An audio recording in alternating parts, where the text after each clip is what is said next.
साँच बराबर तप नहीं, झूठ बराबर पाप, जाके हृदय साच है ताके हृदय आप।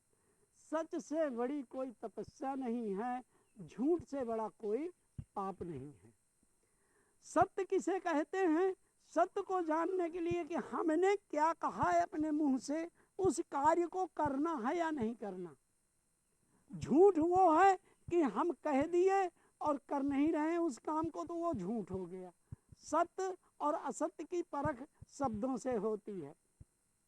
सत्य और असत्य की परख शब्दों से होती है।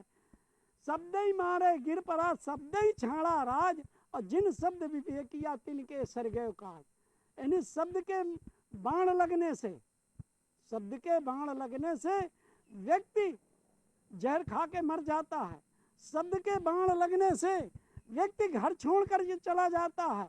और जो शब्दों का विमोचन करने वाला व्यक्ति है, वो अपने जीवन को भी ज्ञान मूल में दिव्य ज्ञानी बन करके अपने जीवन और परिवार और समाज का कल्याण करता है, तथा अपने जीवन को महान बना करके समस्त समाज के कल्याण के लिए समर्पित होता है। वृक्ष कबहु नहीं फल भके, नदी न संचय नीर, परमारथ के कारण साधु धरा शरीर। यानी वृक्ष, जिस तरह वृक्ष स्वयं अपना फल नहीं खाता है, दूसरों के लिए समर्पित हो जाता है, दूसरों को अपनी तन भी कटवा देता है, दूसरों को अपना फल भी दे देता है, उसी तरह नदी, जल, नदी का पानी जो है, नदी स्वयं नहीं पीती, समस्त समाज के कल्याण के लिए होती है, पानी रखती है।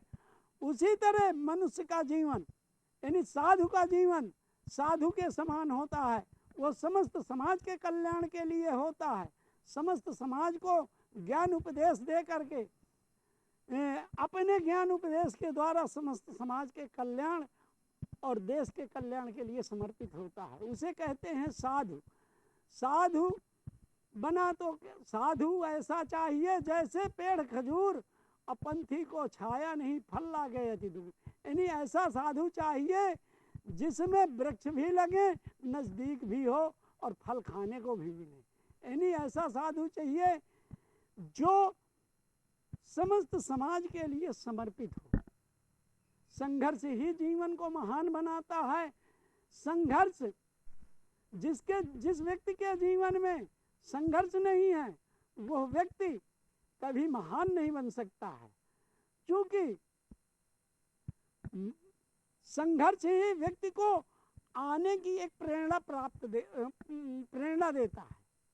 क्योंकि संघर्ष करने से व्यक्ति के अंदर एक दिव्य ज्ञान प्राप्त होता है। यदि विवेक शून्य हो जाता है तो उसे कुछ दिन के लिए शांति ले लेना चाहिए, क्योंकि संघर्ष में ऐसे भी समय आता है जिसमें कि मनुष्य का विवेक शून्य हो जाता है। विवेक शून्य होने से उसके कार्य क्षेत्र की शैली भी क्षीण होती है। इसलिए उसको शांति जीवन, शांत और एकांत की भी आवश्यकता होती है। वाणी का संयम खो जाने से वृक्ष का, वाणी मधुर वचन है औषधि, कटुक वचन है तीर, श्रवण द्वार हो सांच रहे साल सकल शरीर। यानी वाणी ऐसी बोलनी चाहिए जो दूसरों को प्रिय हो। ऐसी वाणी मत बोलिए जो कानों के द्वारा हृदय में यानी बाण की तरह चुभती हो, विष घोलती हो। ऐसी वाणी नहीं बोलनी चाहिए। अपनी वाणी को तौलना चाहिए, तौल के बोलना चाहिए। वाणी संयमित हो।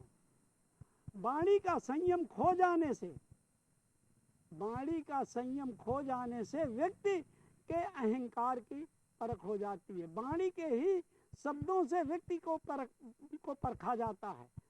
व्यक्ति किस प्रवृत्ति का है, किस नेचर का है, वाणी के ही संयम से उस व्यक्ति को जाना जाता है। कटुक वचन है औषधि, कटुक वचन है तीर। यानी कड़वे वचन, सत्यम प्रियम रियात, सत्यम न प्रियम रियात। सत्य बोलो, प्रिय बोलो। ऐसा सत्य ना बोलो जो दूसरे के हृदय को घायल करे।